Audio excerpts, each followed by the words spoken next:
প্রিয় দর্শক, BCS cadre থেকে বাদ পড়তে পারেন শিক্ষক ও চিকিৎসকরা। চলুন বিস্তারিত জেনে নিই ঢাকা ট্রিবিউনের মাধ্যমে।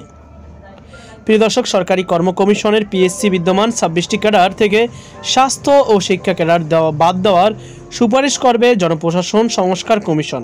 সেক্ষেত্রে শিক্ষক ও চিকিৎসক নিয়োগের জন্য শিক্ষা ও স্বাস্থ্য আলাদা করে নিয়োগ দেওয়ার সুপারিশ করবে কমিশন।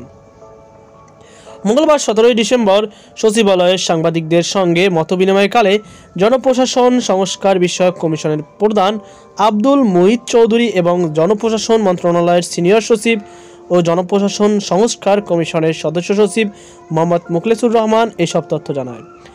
মুখলেসুর রহমান বলেন, শিক্ষা এবং স্বাস্থ্য এভাবে থাকার প্রয়োজন মনে করে না কমিশন। শিক্ষা ও স্বাস্থ্য আলাদা করে নিয়োগ দেওয়ার সুপারিশ করা হবে। কমিশন প্রধান আব্দুল মুহিত চৌধুরী বলেন, শিক্ষা ক্যাডারটা অযৌক্তিক, স্বাস্থ্য এবং শিক্ষা আলাদা। আমরা সুপারিশ করেছি, এটা ক্যাডার করে রাখা যাবে না। একজন চোখের ডাক্তার, একজন দাঁতের ডাক্তার, একজন জেনারেল ফিজিশিয়ান, তারা কি পদোন্নতি একসঙ্গে পাচ্ছে? সেজন্য আমরা বলছি এটা ক্যাডার রাখা যাবে না।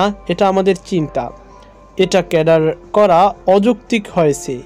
এগুলোকে আলাদা করতে হবে, বেতন বাড়িয়ে দেওয়া হবে। এই দুই বিভাগ ছাড়া বাকি সবাই ক্যাডার থাকবে, এটা আমাদের ধারণা।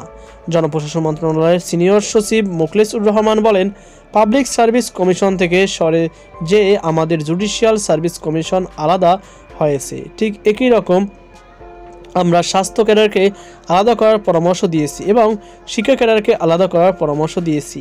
এটা হয়ে যাবে, তবে পুরো বিষয়টি নির্ভর করছে সরকারের উপর। যদি সরকার এই সুপারিশ গ্রহণ করে কেবল তাহলেই বিসিএস এর বিদ্যমান ক্যাডার থেকে বাদ বা আলাদা হবে শিক্ষা ও স্বাস্থ্য ক্যাডার।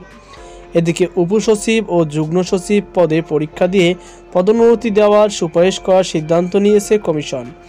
এ বিষয়ে আব্দুল মুহিত চৌধুরী বলেন, পাবলিক সার্ভিস কমিশন পরীক্ষা নেবে, 70 নম্বর না পেলে পদোন্নতি পাবেন না। প্রতিটি স্তরে উপসচিব থেকে সচিব পর্যন্ত এটি হবে না। উপসচিব, যুগ্ম সচিব এই দুই পর্যায়ে হবে। এর পরের পর্যায়গুলোতে সরকার পদোন্নতি দিতে পারবে। পরীক্ষায় একজন কাস্টমস ক্যাডার কর্মকর্তা সবচেয়ে বেশি নম্বর পেলে তিনি উপসচিবের তালিকায় 1 নম্বরে আসবেন। এছাড়া উপসচিব পদে পদোন্নতির ক্ষেত্রে প্রশাসন ক্যাডারের কর্মকর্তাদের জন্য 50% এবং অন্য ক্যাডারের থেকে 50% সুপারিশ করা হচ্ছে বলে জানিয়েছেন কমিশন প্রধান। বর্তমান উপসচিব পদে পদোন্নতি প্রশাসন ক্যাডার থেকে 75% ও অন্য ক্যাডার থেকে 25% নেওয়া হয়েছে। চাকরির জন্য পুলিশ ভেরিফিকেশন প্রথা উঠিয়ে দেওয়ার সুপারিশ করা হবে বলে জানিয়েছে কমিশন। আগামী 31 ডিসেম্বর মধ্যে জনপ্রশাসন সংস্কার কমিশন তাদের সুপারিশ জমা দেবে উল্লেখ করে আব্দুল মুহিত চৌধুরী জানান, ফরিদপুর এবং কুমিল্লাকে বিভাগ করার সুপারিশ করবে সংস্কার কমিশন।